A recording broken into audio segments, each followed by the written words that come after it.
Hello, Aries. Welcome to your weekly reading for November 9th to the 16th. This is for Aries, Sun, Moon, and Rising, and we're going to jump right in. As you can see, few aspects, sure, for a loaded month, yeah, but I don't want you to let this fool you. It is a sneaky week, all right, in more ways than one, and I'll explain that later. But even though it is a deceptively quiet week, sometimes the quiet is loud. Now, some of these aspects are the mightiest aspects of November. And also, look, a little reference guide for you for a lot of the transits that just happened within the past week. Mars moved out of his domicile, right, of watery Scorpio. He's your ruler too, joining Mercury. So he's now with Mercury in fiery Sagittarius. You're a fire sign. Obviously, you are feeling this. This is going to be a game-changing week for you, because what you're going to feel is Mars, your ruler, in Sagittarius, where you're going to feel charged up. You're going to feel optimistic. It's Sagittarius energy that you really embrace, ready to take on the world. That's how you're going to feel, okay? Feeling adventurous and ready to expand your horizons. Now, Venus also moved out of her domicile of Libra and into Scorpio. And so let me make this really clear. Venus is our hottest planet in the watery depths of Scorpio. She has an intensity that's now smoldering. And Scorpio, remember, is intense.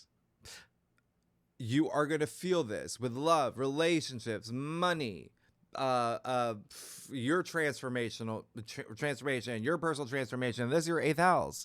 And so Venus in Scorpio has an edge to her. She can be a little obsessive, a little scandalous. You see a bit more of her goth side. Because, listen, Scorpio's a bit too psychological for a planet that just wants to be social and love and give air kisses. So Venus is now embracing her shadow side all of the month. And so will you, because it is the 8th house. And that's a great thing. A week where pretty much more than half the solar system's retrograde. Yeah, this is all about going within. And so confronting those parts of you that you typically don't want other people to see, or things that don't make you feel confident about yourself.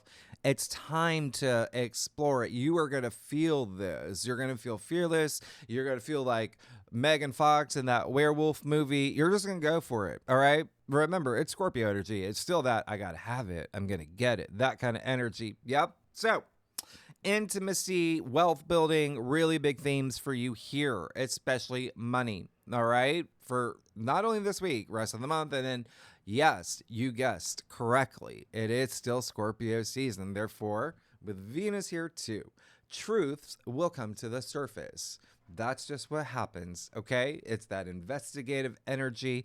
It's Venus now, so a lot, again, that have to do with relationships and money for you. It's like a Lois Duncan novel. Anyway, Uranus, as you can see, moved back into Taurus. So this is the last in our lifetime. This is a big deal, because I got some news for you, Aries. Taurus rules your 2nd house of money, finances, income, salary. So when I say money is going to be a big theme for you, I want you to pay attention. There's some things here that are going to be important. You're wrapping up a 7-year story in your 2nd house of money. So, and 2nd house is also like your values. It's even relationships. It's food, by the way, your diet. There could be some things where you're thinking about changing up your diet, or maybe you did in the past 7 years, whatever it is. Right now, what you're going to be doing is you're going to be thinking about what truly brings you comfort. What are the changes that you made since 2018 in any of these themes, especially money, okay? 2nd house is very material possessions, finances. What were your radical breakthroughs, or the breakdowns that you had for breakthroughs? That's what Uranus is. What makes you feel closer to your authentic self? And how do you want the curtains to close in this final chapter? Because this is the final stage of Uranus's transit that you really feel for the rest of the year, to be honest. But you're gonna feel this, because if you saw your monthly forecast, I said when Uranus moves, he moves. And he has a rumble about him. He doesn't like being in Taurus.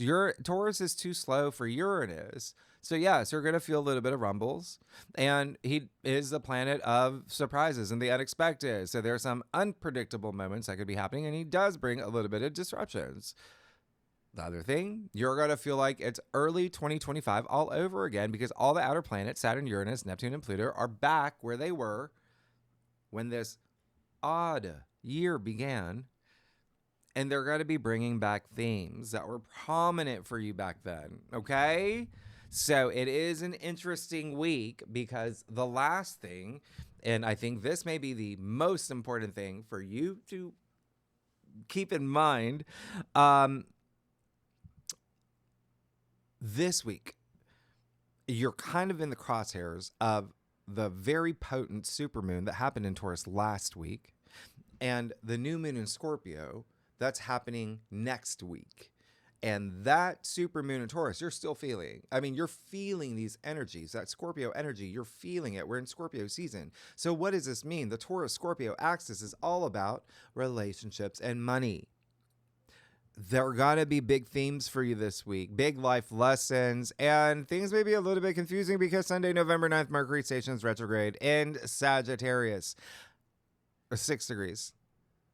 Pretty much all month. So yeah, Mercury's retrograde all month. And I talked about it in length in your monthly forecast. Just the big takeaway is that, yes, other than the tech issues that you can expect, the possibility of them, yeah, and travel delays, miscommunication, disruptions, right? What I say about Uranus?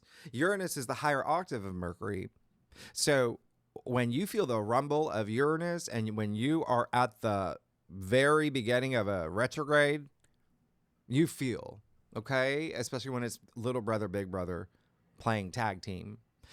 There may be some disruptive communication, stalled communication as well. It's Mercury retrograde and in Scorpio season. So there can be something here where you feel that you are charged up with Mars in Sagittarius in a fire sign, but there's some things pulling you back. Now, Mercury has a little power in Sagittarius, as I explained in your monthly forecast. And Mercury's all about the facts. Sagittarius is more philosophical, more higher mind. And so how do you get through this retrograde? Well, you merge the two. You examine your belief system, faith, your big picture. What's the big picture for you? What even life purpose? This is Sagittarius energy, and that's the benefit of a Mercury retrograde. You go within, you reassess. You do this with Saturn, Neptune, Uranus, all retrograde too. You're reflecting a lot about your future, about 2026, about the Saturn-Neptune conjunction that's going to happen in your sign in February 20th, 2026. The first time we've had in modern human history. It's a reset. It's at 0 degrees in your sign. Your life is changing. Aries, you're going to be in a completely different place. So it's a really good time to go within, to explore, to come out on the other side wearing wings. And I say that because Mercury retrograde is it's not a cakewalk, all right? This one in particular, it's going to move back into Scorpio. It's a whole thing we'll talk about next week, but it's in Sagittarius. It's fiery, and Sagittarius is all about belief systems. And when you got Uranus at play with his rumbles, right, the little ripples from his station, and Mercury and over half the solar system retrograde, basically asleep, things get a little... right? So just keep that in mind. It's belief systems that could clash around this time. You may not see eye to eye, because look at what's happening in the middle of the week. We'll talk about it. Just know that there may be something said. It could be you. It could be someone talking to you. And try not to flip any tables. If you love Cheetos and your best friend over here is saying, oh, well, Cheetos are the worst thing in the world, and anybody that eats them should go never leave their house. Yeah, you're probably going to say something back. So that's what I'm saying. Don't let anyone get your goat. Be responsive, not reactive, especially this day. when Mercury stations. Okay, remember, when planets move, they move.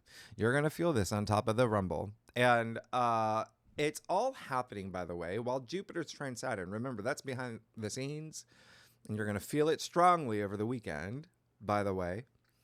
But they're building you this bridge, this foundation for the long term for what you do want in your future. And yes, there's so much family energy happening for you right now. So, what is this week going to feel like with Mars fired up in Sagittarius in your ninth house of your belief system and your philosophies and the big picture and even travel? A lot of y'all are traveling or want to travel, planning travel, as well as book publishing and broadcasting, getting the word out. That's what you want to do. It can be small scale, it can be major. But while you have Mars fired up in Sagittarius, while Mercury and 3 other planets are retrograde, you're going to feel that. It's like, you know, when you get off a merry-go-round and you're just like, whoa. That's kind of like how this feels. It's like you're ready to go to the clubs. You're ready to go to the nightclub. You want to go see the Everclear reunion concert, and you put on your, Everclear t-shirt, your leather fanny pack, all of that. You snapping your fingers. Your friends, the ones that are going with you, they're still on the sofa. Yeah. They're watching Real World season 4. And you're just like, oh, y'all, what are we doing? Are we going? They're like, yeah, just give us a second. That's what this is going to feel like. You're going to feel charged up, but there's just going to be things possibly holding you back. Okay? Delays, surprises, bottlenecks. So go with the flow with the go. Try not to force anything this week. You may run into some delays. Okay? And when I say try not to force anything, especially anything you really want to handle with care, whether it is a relationship, whether it is a job, whether it is family matters, whatever it is, you've got this filter, this spiritual filter that's on, level 500 out of 2 with Mars and Sagittarius, all about the higher mind, your higher purpose. So keep that in mind. The planets are retrograde for a reason. Find that balance, your inner sanctuary. It's only temporary, right? Now, if you're a cross watcher, if you watch for your rising or your moon, or for your sister, or for your husband, or your personal rabbit walker, mutable signs, Gemini, Virgo, Sagittarius, Pisces will feel this Mercury retrograde the most. If you have any planets 2 to 7 degrees in any of those signs in your natal chart, your birth chart, well, you would feel it the most. The other thing is, some of y'all probably, there's going to be some things with kids and children on Monday, by the way, as well as you. When I say fired up, like you're going to be fired up, and you're probably going to say some things, okay? We'll talk about it in the second spread, but we do have a grand fire trine that you're a part of. Now, Tuesday, November 11th, you got Jupiter going retrograde in Cancer, 25 degrees. Now you have 5 planets retrograde. And I talk about this in your monthly forecast. Just remember, the big takeaway, it's all about your personal spiritual growth here. Higher purpose, which requires self-belief. That's Jupiter. Okay, Jupiter is also faith.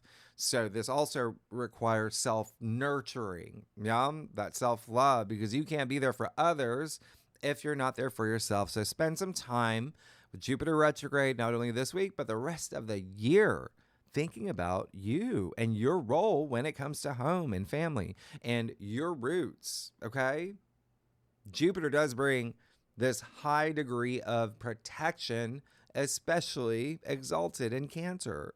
So spend time prioritizing you. Remember, Jupiter's joy, optimism. Focus on your personal abundance. What makes you feel fulfilled?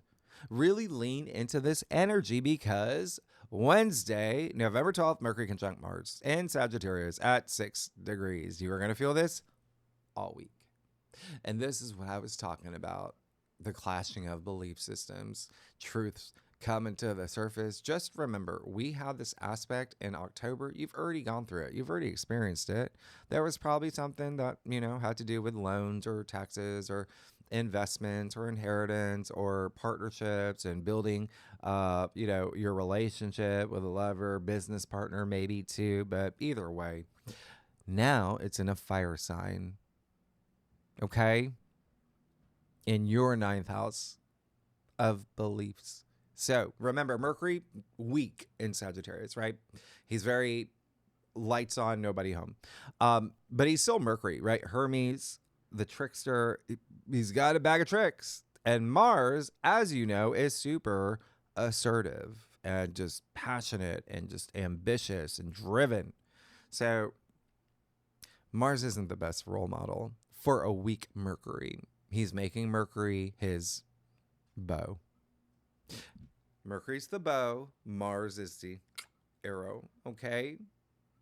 Brace for impact. Mercury's all about communication. Mars is aggressive. So remember that one time I said things are going to be coming to the surface? Mercury conjunct Mars is truth bombs. We're in Scorpio season. Venus is in Scorpio.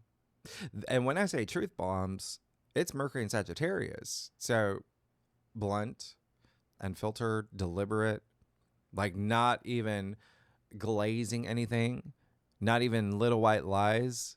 It's you. It's your. It's you asking your boyfriend, "Oh, should I? You heard me sing. Should I audition for American Idol?" Your boyfriend just looks at you and say, "I don't think so. You need a little auto tune, whatever." Not even like sarcasm, none of that. That's what happens here. This can also be a little preachy energy. It can be manipulative energy. Be mindful of scams. By the way, Sagittarius rules legal matters and the courts. You're going to have some things possibly come up. And I'm not saying it's a bad thing. I'm saying there may be some things while Mercury's retrograde, you want to look at the fine print. Mercury's retrograde rules technology. Don't click those emails that, say you won $5 million playing hopscotch. Did you? So it's sneaky energy. There's that sneaky energy. Don't forget, Venus is in Scorpio. She's handing out revelations. You know what I mean? Secrets. It can be a little dramatic. However, it can be used for the greater good. It's powerful. It has a charge to it. Mercury conjunct Mars. Oh my goodness. You feel it. You really feel it. So use it. Okay? If you're auditioning for Naked and Afraid, you better nail it. You got an edge to you right now. The higher expression of this aspect, to be honest, it's just getting your point across. It's making a statement. It's all about your belief system too.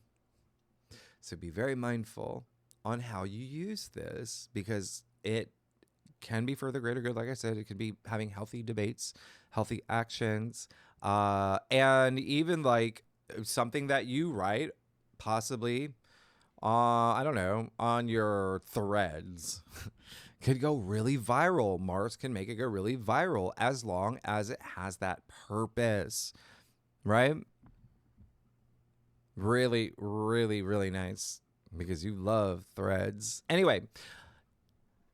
Oh, by the way, yeah, because we did have this October 20th and now Mercury's retrograde, just know that this is basically part 2 to anything that happened between October 20th to the end of October, and Mercury will go direct in Sagittarius in December, meaning there will be a part 3. Ultimately, this is all about the moral of your story, okay? This is all about how you handle certain situations and how you get messages across on your karmic journey. Now, mutable signs, Gemini, Virgo, Sagittarius, Pisces. And I'm throwing in you and Scorpio will feel this the most.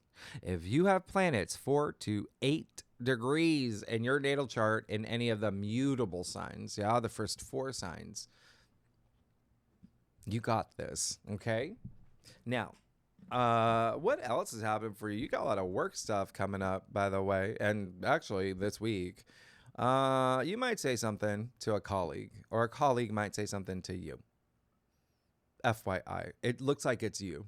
We'll talk about in the second spread. It's because the moon's going into Virgo. Now, Sunday, November 16th, you made it. The sun in Scorpio will trine Jupiter in Cancer, 25 degrees. Luckiest day of the month. We only get this aspect twice a year. So we're lucky to get it, right? Speaking of luck, this is radiant. It's kindness. It's special. It's your rewards. Yeah.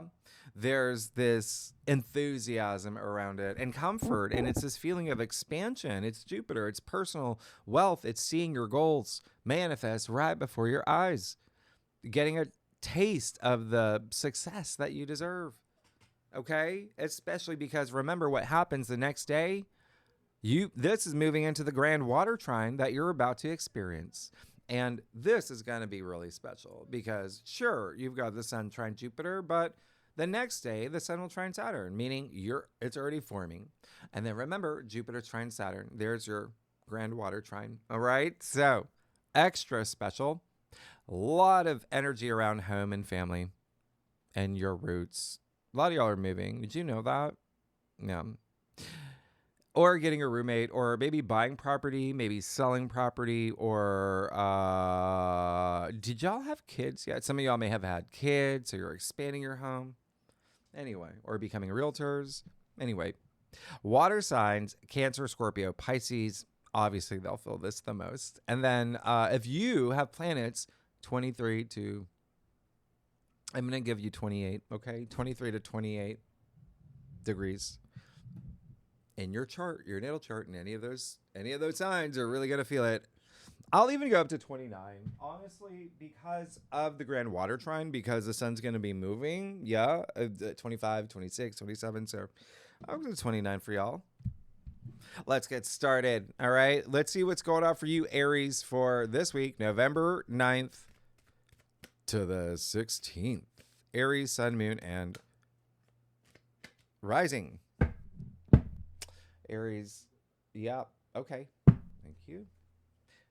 I do a traditional Celtic cross spread, offers the best overview if we need to pull, especially for a weekly reading. If we need to pull clarifiers, you know we will. Secondly, Aries, I'm already losing my voice. Oh, and thank you so much for all your kind messages, all your support. I really appreciate it. And if you want to, I'll leave the video, the current energies video where I talk about what happened to me last week. I'll leave that at the end of this video. Speaking of everything I just talked about. Well, that's a great example. Anyway, all right, let's get started. Oh my God. Okay. I'm going to give you, well, sure. You got that. I'm going to spin the world for you. We'll give you the owl. I don't even know what I'm doing here. Listen, you're good. You're good. This is it. This is it. This is everything. You want to take a photo? You want to take a screenshot? Look at this. When's the last time this has ever happened to you, or any sign for that matter? Oh my gosh. Okay, you're making this very easy for me. You're making this very easy. All right. You're good. You see it, right? Okay. You got Judgment.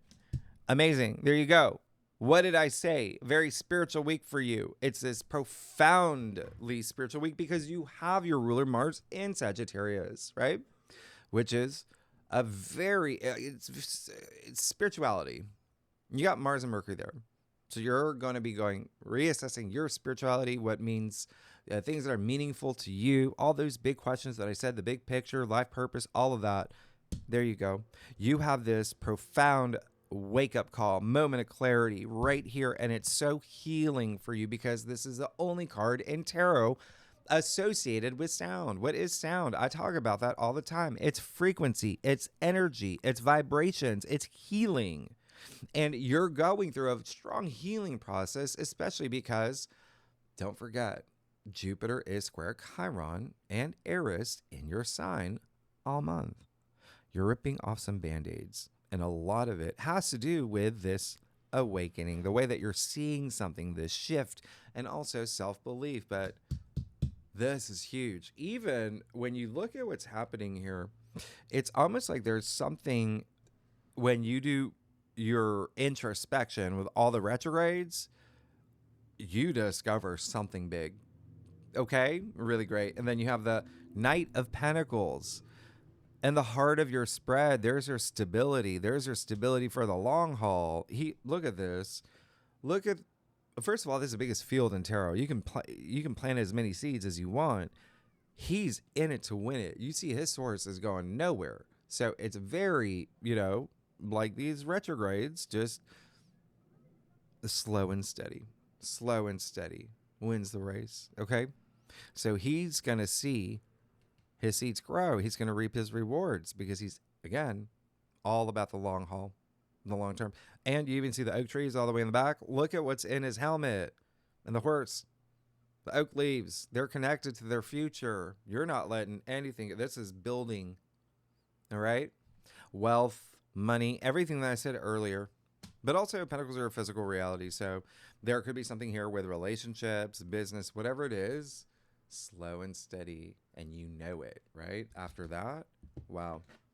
The Fool in your challenge area, two things. A, you got, everything is timing, right? And I always talk about divine timing too. You got to know when to leap. But on top of that, you got to leap. You've got to have that faith. This is all about having faith in yourself, the Fool. Look at him standing on the edge of the cliff. He's not even looking down. That's confidence, okay? What is confidence? It's taking risks. What's taking risks? It builds confidence. So it's in your challenge area. You got to take some risks, but it's got to be that timing. But you'll know. This is saying you will know when that time is. But you got to leap. You got to leap. It's also taking calculated risks too. But things are just going to happen for you. Now, the second thing is that it does feel like, if you don't feel like it does feel like it's someone else that's just on the fence about something. Okay? That could be your little Mars Mercury moment, but you got the Star. You got all major arcana court cards. This is going to be a big week. Like I said, big week. Star in your crown. You know what you want. This is the week where you're going to start going within. The Star is all about healing too. It comes after the Tower, right? So it's, again, you have another card here that's indicating this growth and fertility and things happening for you and you knowing it. And it comes with that inner healing and wisdom and knowledge and enlightenment. That's how the stars align for you. What did I say? In the very beginning, it's all about self-belief. It starts with self-belief. But again, you have it. There's something here that awakens. Take that risk. Take that leap. Okay? Calculated with the retrogrades. You got the Page of Cups. Something's already happening. There's something inside you that you're already like, yep, got to follow my bliss now. And it could even be like something, I would, because you do have Saturn and Pisces in your 12th, I would seriously consider paying attention to your dreams. Okay? They're giving you messages. So there is something inside you that it's going to come out. It's going to come out. Page of Cups is someone who is he's very creative. He's very imaginative. He's a big dreamer. But at the end of the day, he's going to follow his bliss. And this is with something new. It's a page. It's something brand new. And so you're already moving into that energy. And there's so much inspiration here. Look at this. They're all inspired. These people, the dead that have been awakened, they're now seeking this meaningful life experience. The Star. Look at the water bearer pouring onto the land. It's working. That's optimism. All that growth and fertility. He's inspired. He's going to keep going. He's seeing all his rewards work out for him. It's all about inspiration. And then finally, you got the Empress. There's your abundance. There's your money. There's your luxury. There's everything that you're hoping for. Relationships with the Empress. This is not only like love and passion. It's sensuality, it's sexuality, it's all this Scorpio energy in your 8th house, but it's also like the Empress. Everything that she touches with that golden scepter turns to gold.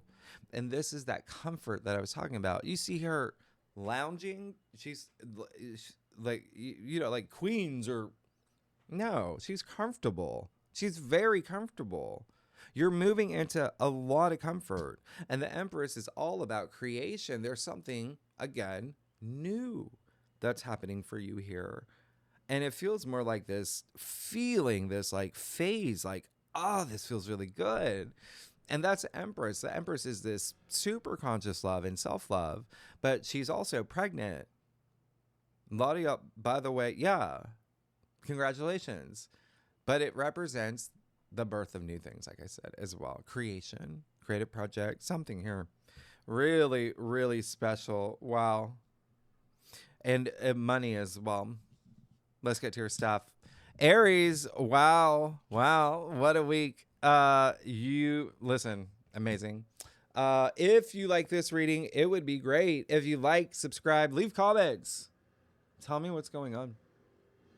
You've this is it. I know y'all have been going through some stuff. Aries. If you want to get real, y'all have been going through some stuff. Now, again, the retrogrades may make you a little tapping your foot, but they're good for you. They're good for you. You got to know who you are before you go on that journey, right? You're going to appreciate it. And then next week, you have that new moon in Scorpio. That's huge. That's huge. That's why you got the Empress in your future. All right, let's do this. Oh my gosh. Don't mess with me. Don't mess with me. I gotta say it. This is one of your best spreads. You're again making this easy. You got the Knight of Swords. Yeah. The only thing I would say is like with Mars conjunct Mercury, again, he can be a little impulsive. There's a little bit of, you see there's the jagged clouds, the fire under his feet. There's some action here, but it's like, in a movie when the fast violins play. So there's something building up, some things that you might want to say. Just remember what I said earlier, okay? But this is really great because this is just large and in charge. This is going after everything, not letting anything hold you back. Okay? That's that charge I was talking about. Up here too. The swords are the mind. Yeah. I would use this. Use it. Feel empowered. Just like this night. All the knights are on a mission. You got the 7 of Cups in your external factors area. So, very interesting because this card is attributed to Venus and Scorpio. What's happening right now? Well, you got Venus and Scorpio. So there may be some things where you're just going to have to, when you see what's happening here, you got the Empress, okay? You see the symbol of Venus in the card here in her stone-shaped heart. So there's really something to be said about desire, the things that you desire. Yeah. Remember what I said in your monthly forecast anyway. So remember, you got to know who you are to go get what you deserve. Same thing here.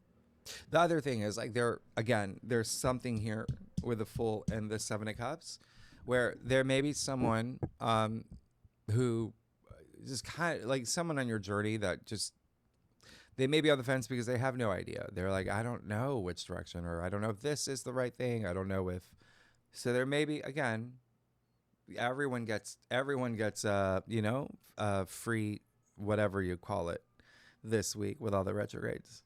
All right. Free pass, but just have open conversations. You see all that smoke and fog and smoke and mirror here. And therein lies what I said earlier about truths coming to the surface. There could be something here. There's something beyond the fog, something you actually have to see. Is this the right path? All right. So there are going to be some truths. You got the 10 of Pentacles. It's amazing. It's your legacy. That's all you want. And you can have it. Look at this. You can have it. 10 of Pentacles is, you remember, you have a lot of home and family energy. You see the 3 generations of family here, but the biggest is there's something here with this card is highly associated with not only like success and prosperity, but inheritance. You see, it is 3 generations. There's something about passing things down. And you've got Venus, the planet of money, but also the sun, this life force and optimism, opportunities in your 8th house, which is associated with inheritance. So there may be something that you may be inheriting. There may be, I don't know, your parents saying, Sally, we're retiring. You get to take over the tackle shop. There you go. There's inheritance.